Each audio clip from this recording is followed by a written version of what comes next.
हमारे राष्ट्रीय अध्यक्ष आदरणीय मल्लिकार्जुन खड़गे जी ने दी है कि कोई भी कांग्रेस पार्टी का नेता अभी प्रधानमंत्री के जो है वो रेस में नहीं है। ये इस चीज़ को दर्शाता है कि कांग्रेस पार्टी। हिमाचल तहलका न्यूज में आप सभी दर्शकों का बहुत बहुत स्वागत है। चलिए शुरुआत करते हैं इस खबर की। तो देखिए, हिमाचल प्रदेश सरकार में लोक निर्माण मंत्री विक्रमादित्य सिंह ने कहा कि हाल ही में केंद्रीय परिवहन मंत्री से कर हिमाचल प्रदेश में आई आपदा के बारे में जानकारी दी। उन्होंने केंद्रीय मंत्री को बताया कि प्रदेश की सड़कों का जो है वो काफी नुकसान हुआ है। वहीं विक्रमादित्य सिंह ने कहा कि उन्होंने उनसे आग्रह किया है कि हिमाचल प्रदेश के नेशनल हाईवे और सड़कों का एक बार निरीक्षण करें।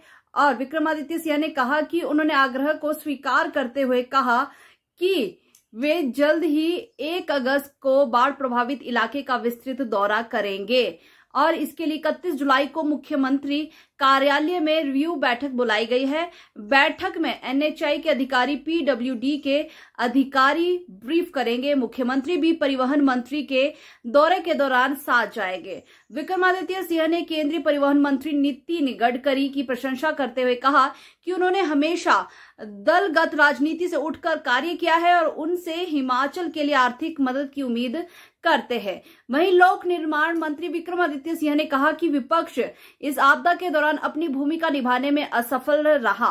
विपक्ष ने सरकार मुख्यमंत्री पर आरोप लगाते हुए कहा कि जितना सरकार का दायित्व बनता है उतना ही आपदा के दौरान विपक्ष का भी था। उन्हें साथ चलकर सरकार के साथ खड़े होकर मदद करनी चाहिए थी। आपदा के दौरान से अब तक भाजपा के नेता, बड़े नेताओं किसी का सुझाव नहीं आया। सरकार की निंदा करने का कार्य किया है। नेता प्रतिपक्ष द्वारा ऑपरेशन लॉर्ड्स पर दिए जा रहे बयान पर पलटवार करते हुए कैबिनेट मंत्री विक्रमादित्य सिंह ने कहा कि हिमाचल प्रदेश इस दौरान आपदा से जूझ रहा है और इस तरह की बयानबाजी नेता प्रतिपक्ष को शोभा नहीं देती। वहीं ऑपरेशन लॉर्ड्स हिमाचल में चलने की कोई संभावना नहीं है। नेता प्रतिपक्ष को अपनी हार स्वीकार लेनी चाहिए। जयराम ठाकुर को लॉर्ड्स के सपने देखना बंद कर देना चाहिए। चलिए विक्रमादित्य सिंह क्या कह रहे हैं आपको दिखाते हैं। देखिए, वैसे तो यह राष्ट्रीय मुद्दा है, मगर since Congress party is also part of India front now, तो मैं ये कहना चाहूँगा कि यह बहुत दुर्भाग्यपूर्ण है कि आप विपक्ष के साथियों को किसी एक आतंकवादी संगठन के साथ उनकी तुलना कर रहे हैं। और ये वही भाजपा है जो आज भारत भारत कह रही है, पर उनके पास खेलो इंडिया का कोई जवाब नहीं है, मेक इन इंडिया का कोई जवाब नहीं है, स्किल इंडिया का कोई जवाब नहीं है।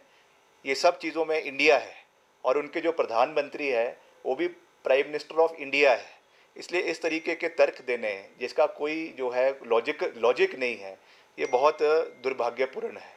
मैं समझता हूँ कि इंडिया फ्रंट बिल्कुल इंक्लूसिव है और इसमें सभी पार्टीज़ ने ये बात कही है कि हमारा सिर्फ सिंगल पॉइंट एजेंडा जो है वो देश में जो ये तानाशाह सरकार आज देश के अंदर काम कर रही है उसको सरकार को देश से बाहर करने का है।